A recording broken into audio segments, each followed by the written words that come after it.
Hello, everybody. This is Alex here again, and this is the second part in our analysis of Fred Ritchin's excellent book, The Synthetic Eye, published by Thames and Hudson, and available from the links. I'll put a link in the show notes anyway, and which I already posted them in the first sort of the introduction to this series. And this series, just to sort of recap, is a chapter by chapter inquiry, analysis of Ritchin's book. And just to remind you that Ritchin's book is the first mainstream, I suppose, reader and attempt to address AI and its effect, particularly on documentary and news photography. We're not really here discussing, sort of like other forms of commercial photography or sports photography or whatever. This is really about where truth is key to a key component of the work of the photograph, and the value of truth in an era of AI is Fred Ritchin's concern. So what I've done today is I put the preface and chapter 1 together, and the preface is, a short introduction to the main themes of the book, of course, and then chapter 1 is titled "Exiting the Photographic Universe," and it describes the technological and systemic departure from what you might call organic photography. Now, two things to note just before we kick off is this is the third time I've recorded this for various technical reasons. The other two haven't worked, but what I can say is each time it gets better and better, I hope. My notes become more concise, and as I'm learning to do this sort of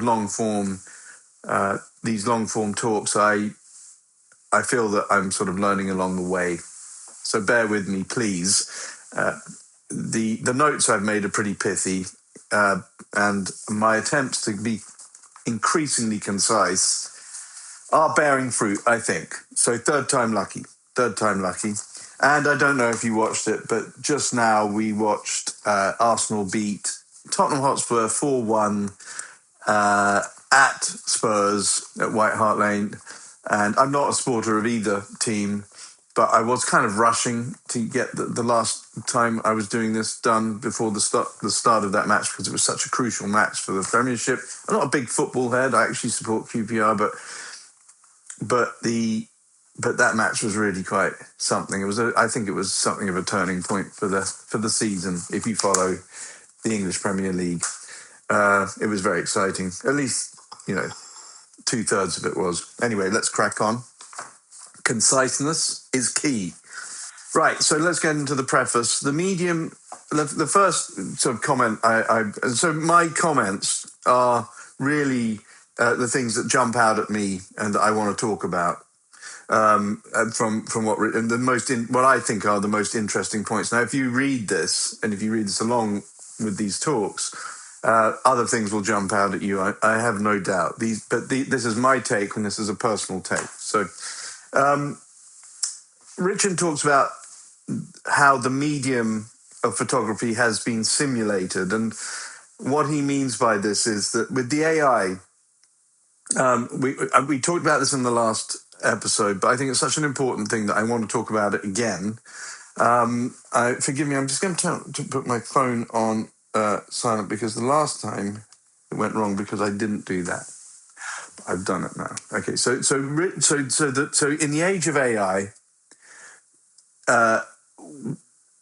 we have to readdress what an image is. It's a really fundamental thing, and it's counterintuitive, or it just photographs of the analog sort and even of the digital sort are slices of time. And I end this talk, by the way, by giving my a sort of three options of formula to describe the difference between old photography and AI, let's say.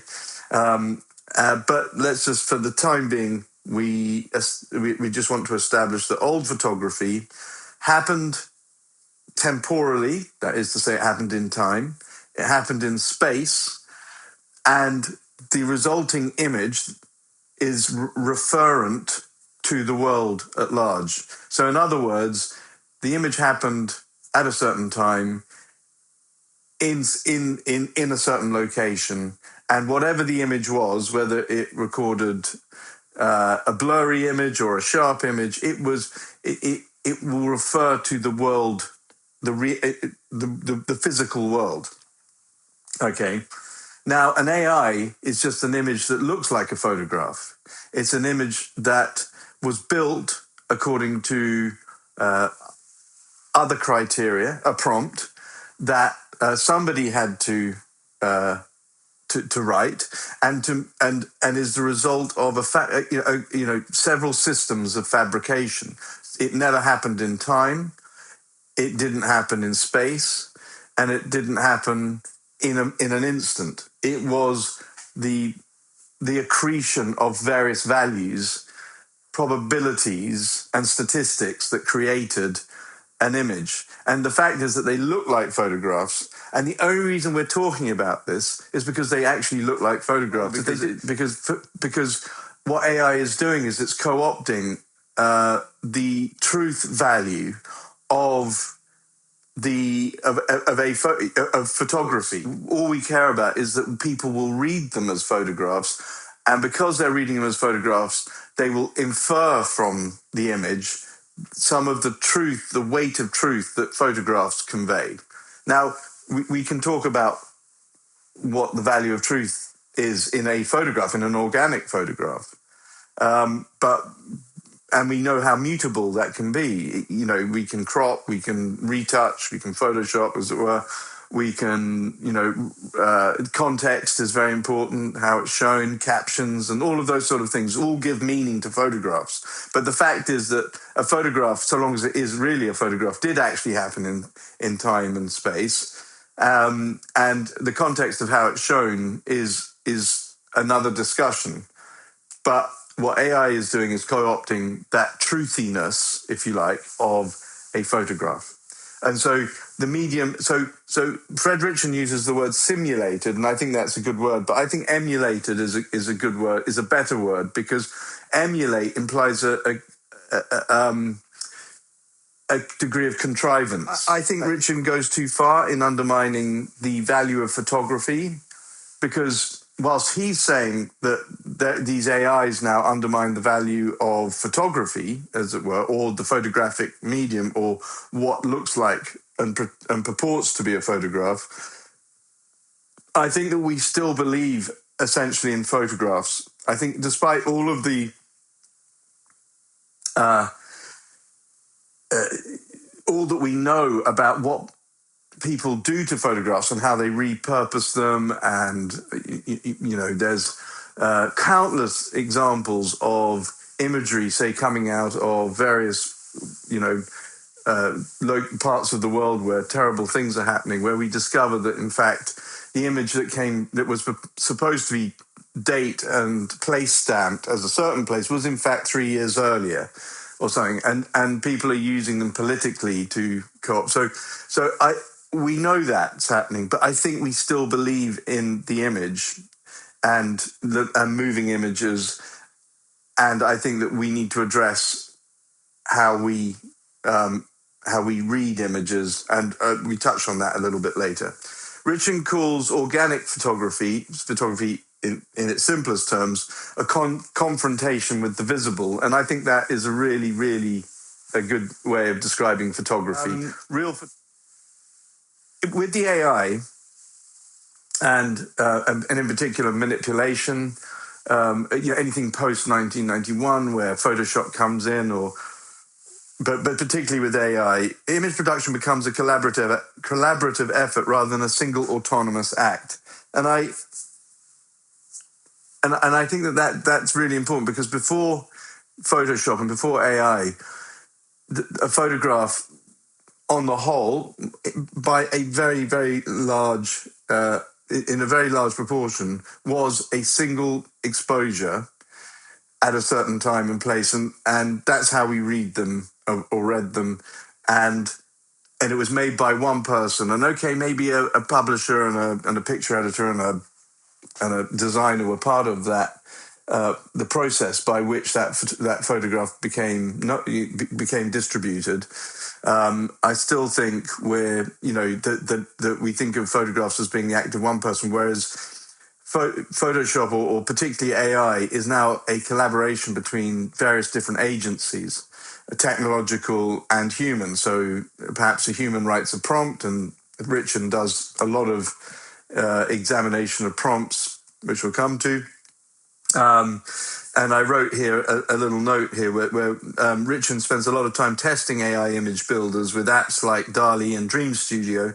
Most were done in 2023, which was like 100 years ago now, in 2026. He does this throughout the book. And in my view, this is the sort of obsessive testing of the capabilities of AI, and the inferences he draws from them can seem a little out of touch. I think he's so astounded by the ability to create images out of words that I think he gets a little carried away with it. And I think today's reader, and I'm saying today's reader is like 2026 as opposed to 2023, will already be much more sophisticated in their expectations, even if they don't use DALL-E or whatever, or any of these imaging AIs, will already be more sophisticated and more experienced in AI image, in AI images that look like photos, and our expectations for what they can, how they look, and how amazingly sort of they interpret a prompt. We're already getting used to that, and so I think that Ritchin was kind of not in the vanguard, but he was. It all feels like it was very new to him, and so on. And I think that has very quickly dated. What then can photography become? I mean, and so I understand his broader point, but to documentary photographers, this question is irrelevant, perhaps, but to the way they work. Ritchin's question is about how we consume photography, not make it.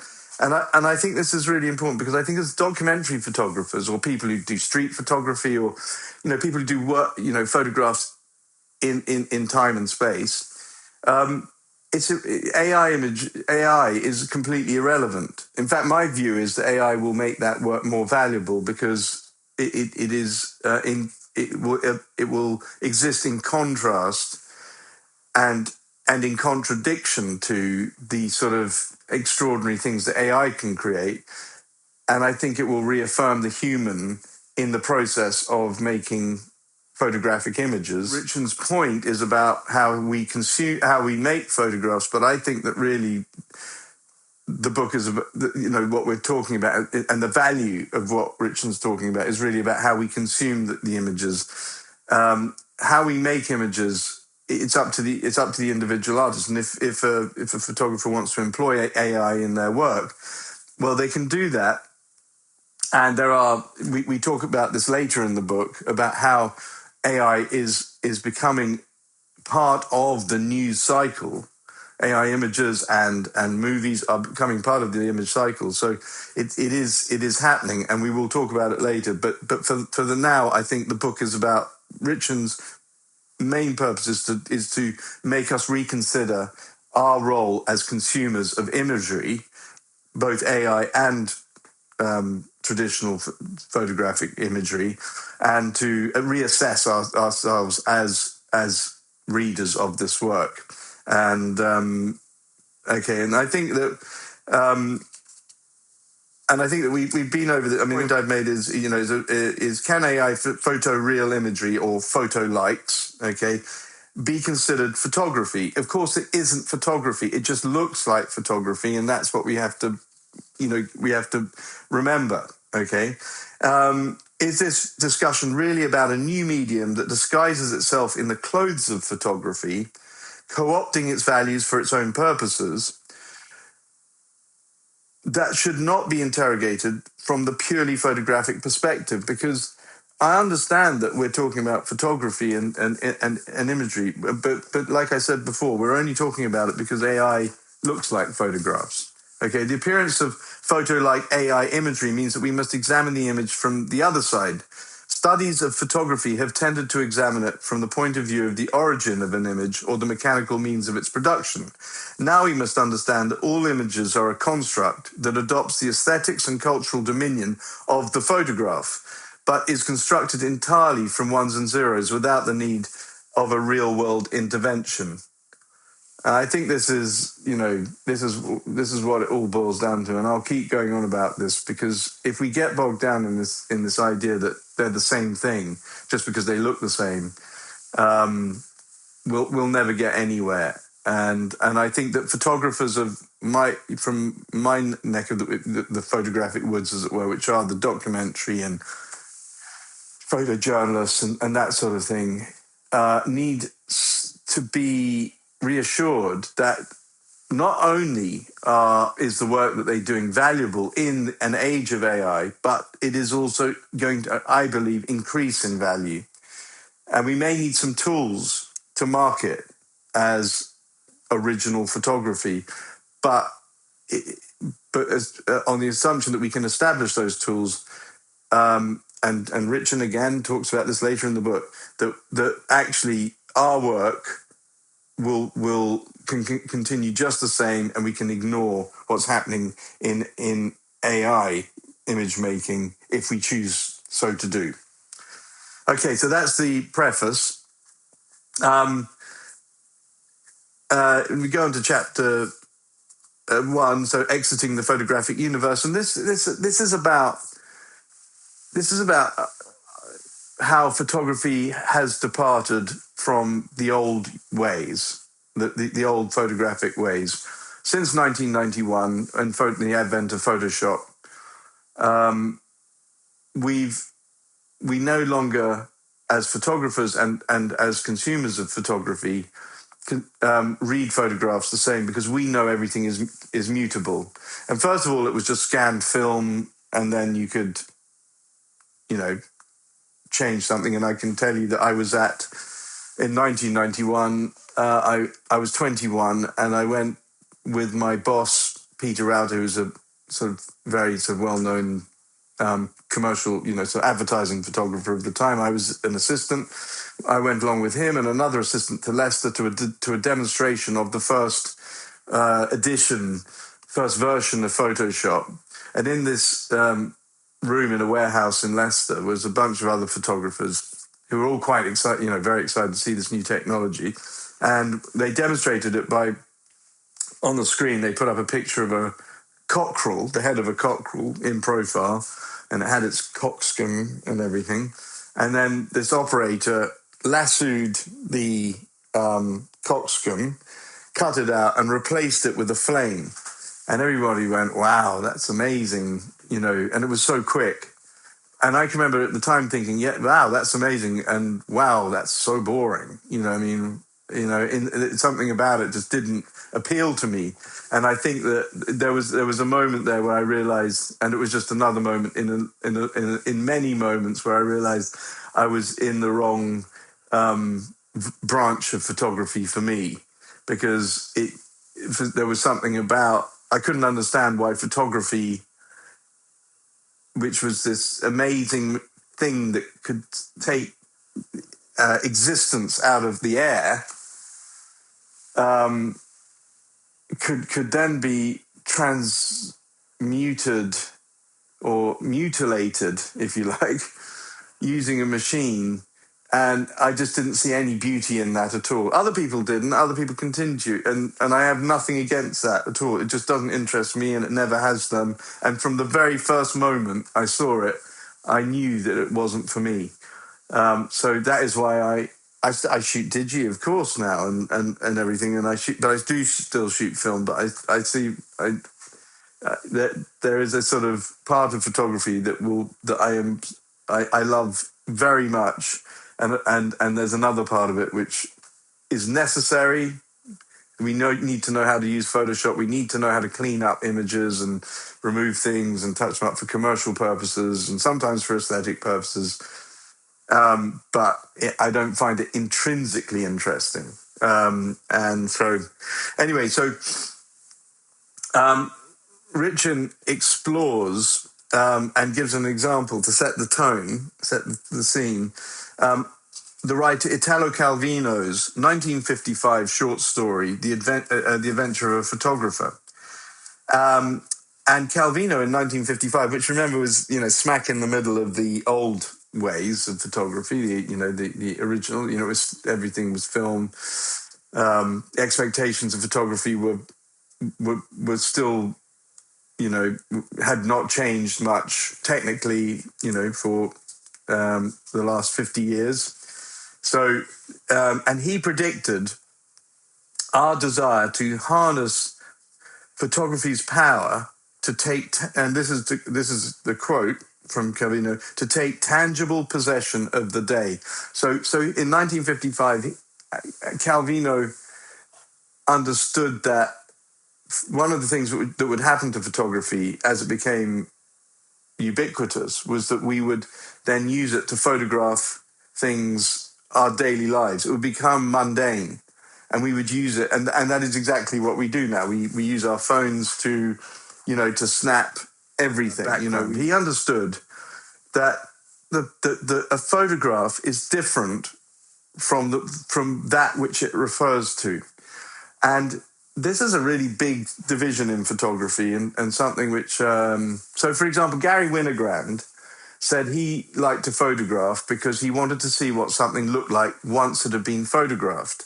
That was his reason for taking pictures, was not to refer to make a thing that referred to the world, but he wanted to make a new form every time. It was a new form. Every photograph was a new form, a new composition that lived in its own merits, as it were. It didn't matter whether it looked like the thing he was photographing or not. What he was using was the world to make this image. And Italo Calvino understood this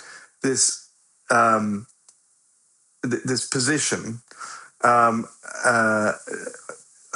about photography. And so his idea was that the ultimate photographic act would be to take a photograph of a photograph. So Calvino understood how the photograph became separated from the reality it purported to depict, if you see what I mean.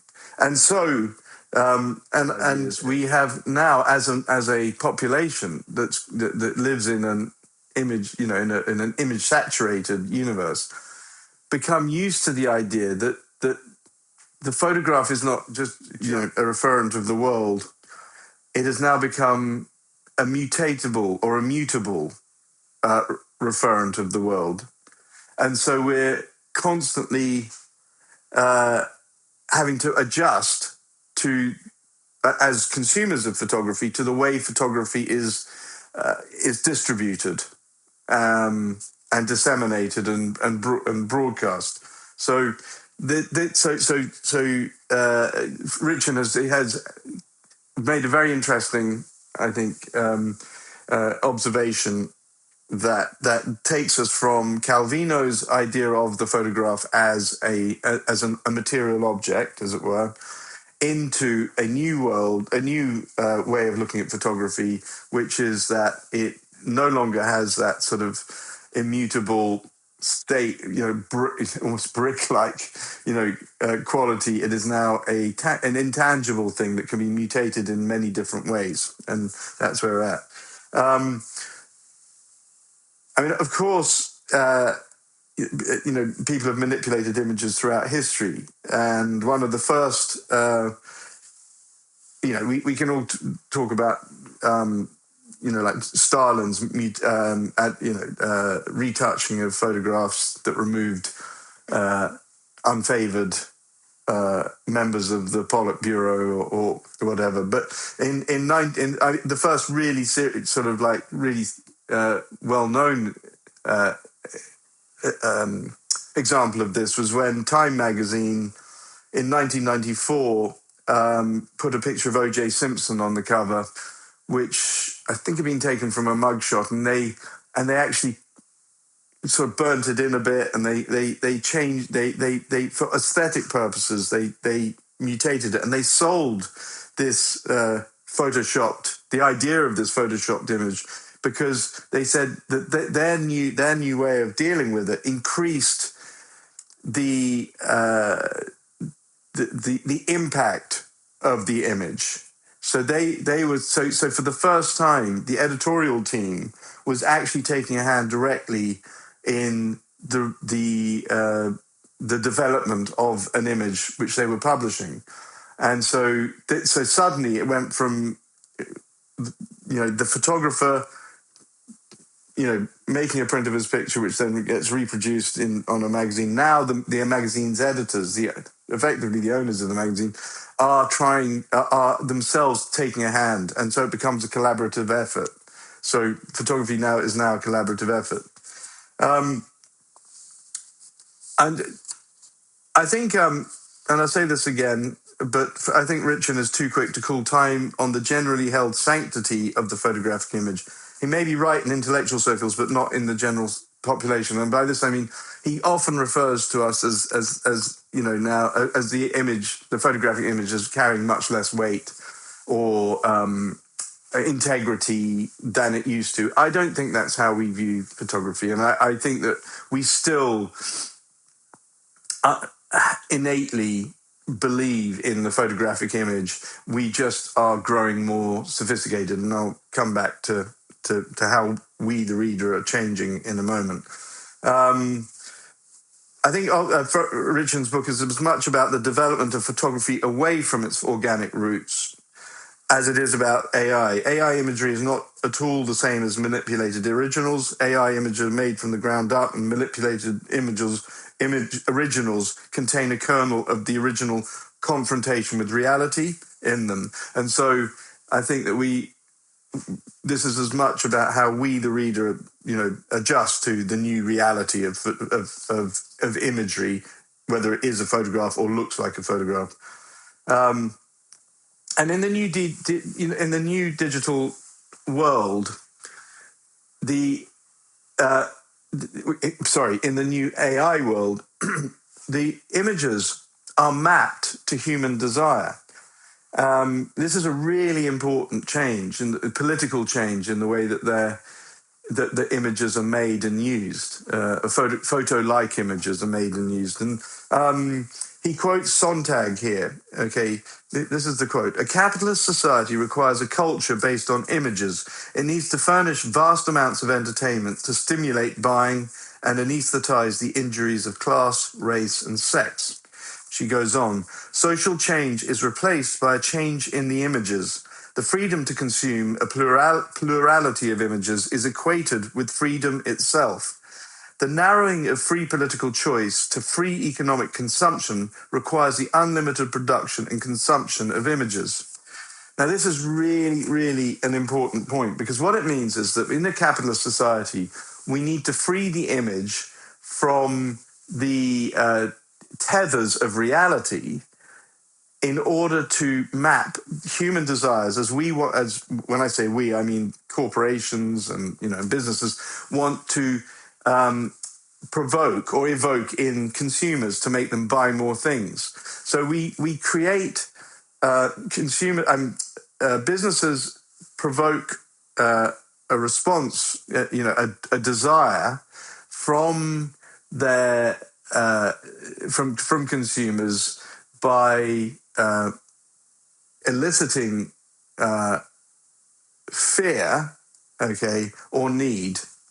Okay, and need could be just the urge of, just an emotional urge. I don't mean, it could be need. You need this product because, it's a classic advertising, thing, is that they establish where you're missing or where your risk is, and then they provide a solution.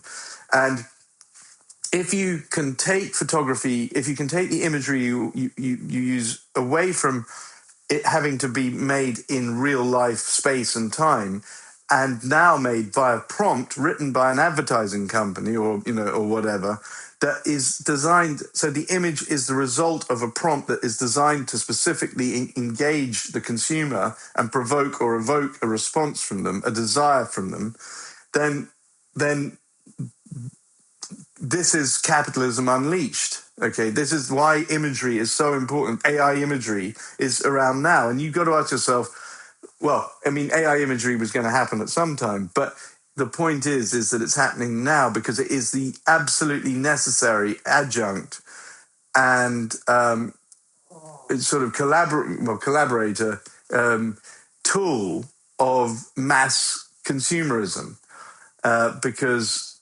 for the reasons I've just said. So, which I think is pretty chilling, actually, because if you imagine that what very clever people can do with images when they don't even have to originate in the real world, and they don't have to use real people or real places, and they can just use their imaginations or the data that says, if you can make an image look like this, it will provoke a response like this in 78% of people.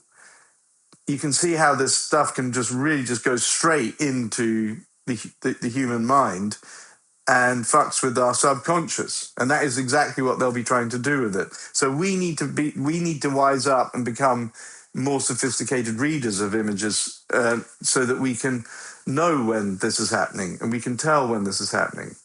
And maybe it's a question of democracy, because maybe actually it's so it's so skullduggerous. The opportunities for it, are so on a level that we can't control on an individual level, that we'll actually have to control them on a civil level. And how can we be good citizens if we are being manipulated by images designed from the ground up to manipulate us? So it is one for liberal democracies like ours to really consider, because it's the force, this is not some sort of conspiracy. This is just fact. The forces of commerce will use any trick in the book to make us respond in a certain way that improves their balance sheet. Ritchin notes that even when we talk about digital photography, which is, which, in some ways, despite its mutability, is adjacent to analog photography, in the sense that if you take a raw image, it is a direct referent to the world. It took place in time and space. So apart from the film bit, there's no difference to it. And so, but Ritchin notes here, and I didn't know this, that only 33% of the data of a digital image, one exposure, is the direct result of the photons hitting the light-sensitive plane, the sensor. And that's and the rest of it, the other 66%, is interpolated. And even though it's a so-called raw image, it's still interpolated in a way that makes it look like a photograph. And so that's an important. It's important to understand that when we look at raw, even digital images, there is a significant amount of interpolation already going on. But I would argue that this sort of interpolation should not be confused with the sort of interpolation that is happening in sort of in other more sophisticated adaptations or mutations of images, because it's happening according to an algorithm that just simply spreads the image around a larger sensor. It isn't acting on the political under a political direction, or some kind of human direction to say, make this orange look brighter or more juicy or more succulent or something like that, which is of course happening in our phones right now, because that is happening in our phones. So Apple or Samsung or whatever, their algorithms are literally recognizing bananas or people or whatever, and applying certain filters to them. So this is what you might call, it's a sort of a post-truth sort of idea of photography, of computational photography.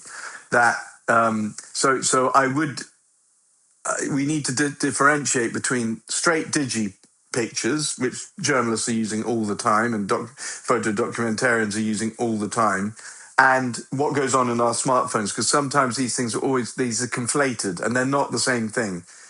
What's going on in our phones is a sort of deal that we've gladly accepted, which is that we make ourselves look better. And Ritchin quotes Van Vincent, a commentator from 2021, when talking about computational photography, which is a photograph that then gets an algorithm passed over it, which recognizes various elements and brightens and saturates and so on according to its recognition of those elements.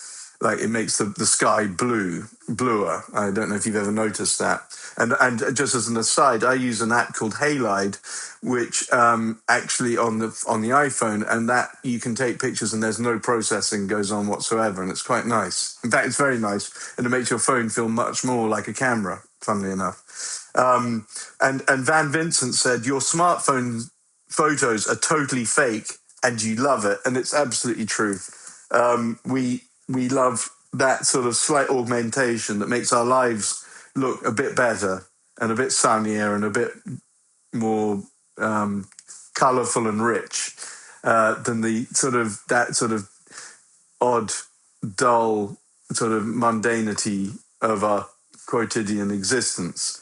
And so we ship it in, and we really fucking love the way that when we take a picture of a dinner that we've had, or we're at the opera and we take a picture to show how opulent the place looks and how good that makes us, feel.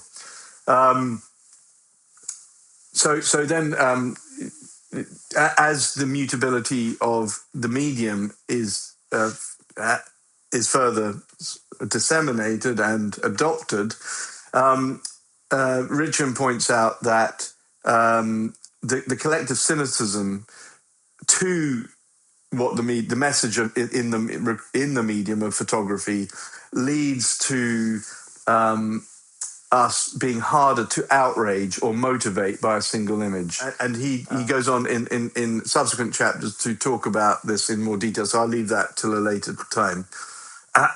And so he argues that the role of the viewer has had to change from one of being submissive, so just looking at pictures coming in and just accepting the truth in them, to what Roland Barthes called an active reader. And that means that we must become more critical in the way that we look at images.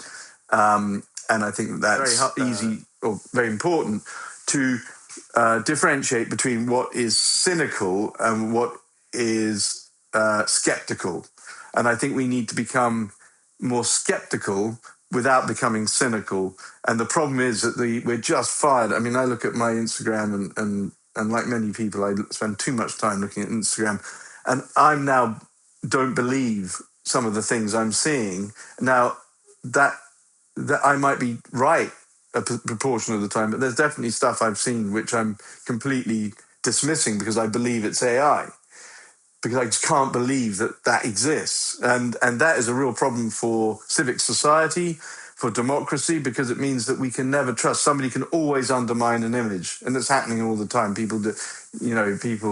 And if you look at the thing that's going on with Andrew, formerly Prince Andrew, and that picture, that so famous picture of him and Victoria Joffrey, they claimed it was photoshopped, because they could claim it was photoshopped. That allows people to undermine, bad actors to undermine the truth. And we just have to become, as Barthes says, active readers of photography.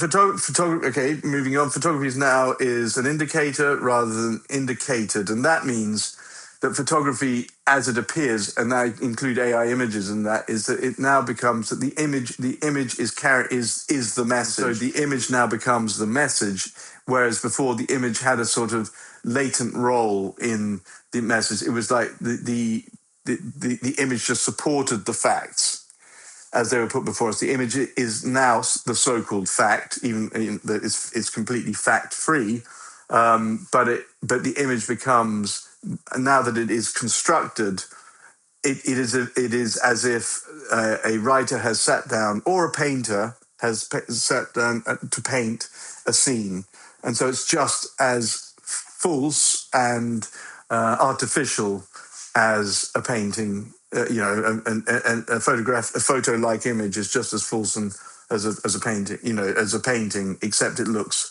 exactly like a photograph. And so it's an important differentiator. It is no longer a photograph. It is no longer the result of Newtonian cause and effect. It is now, if you like, a quantum nonlinear accretion of pixels that is created through algorithmic responses to prompts.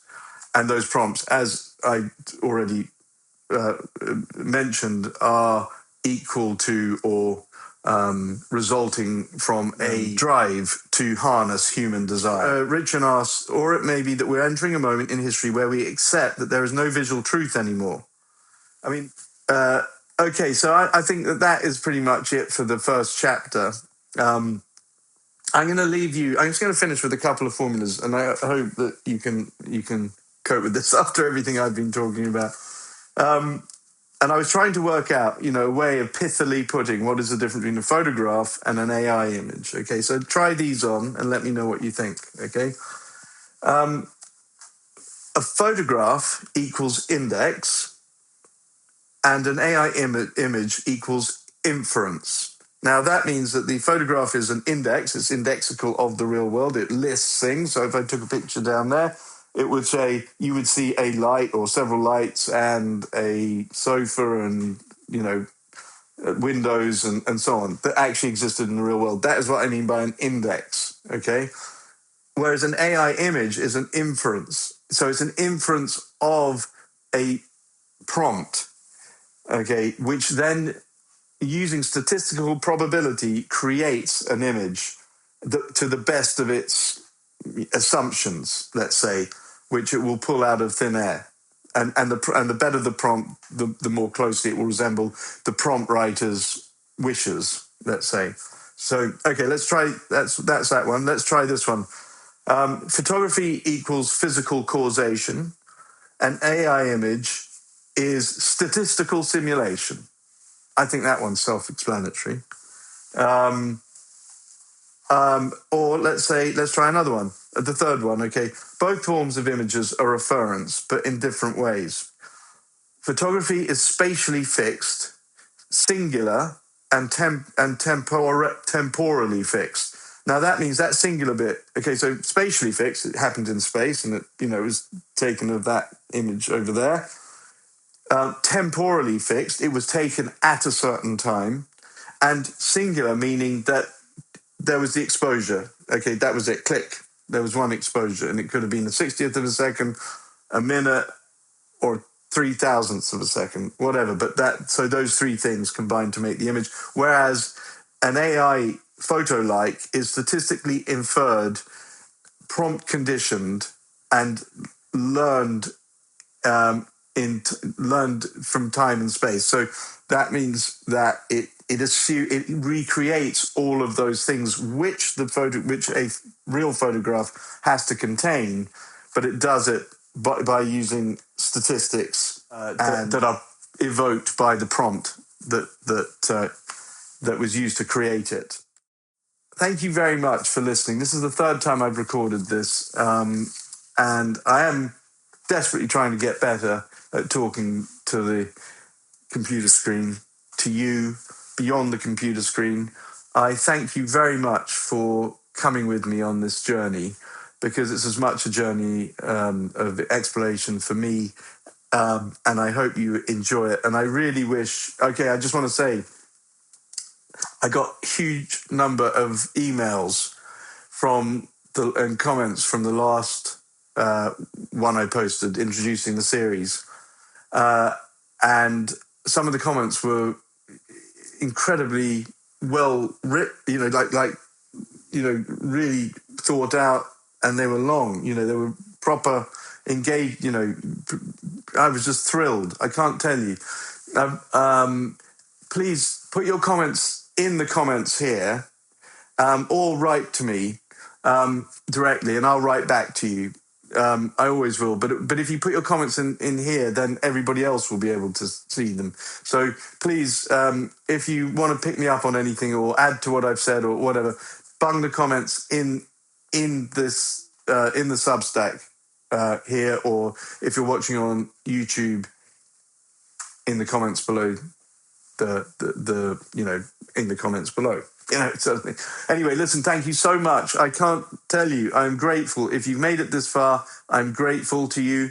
And I promise to get better and better at doing this sort of talking to camera thing. And until the next time, until the next chapter, which is all about Ritchin's adventures in using prompts to create images, I'm going to say goodbye and good night.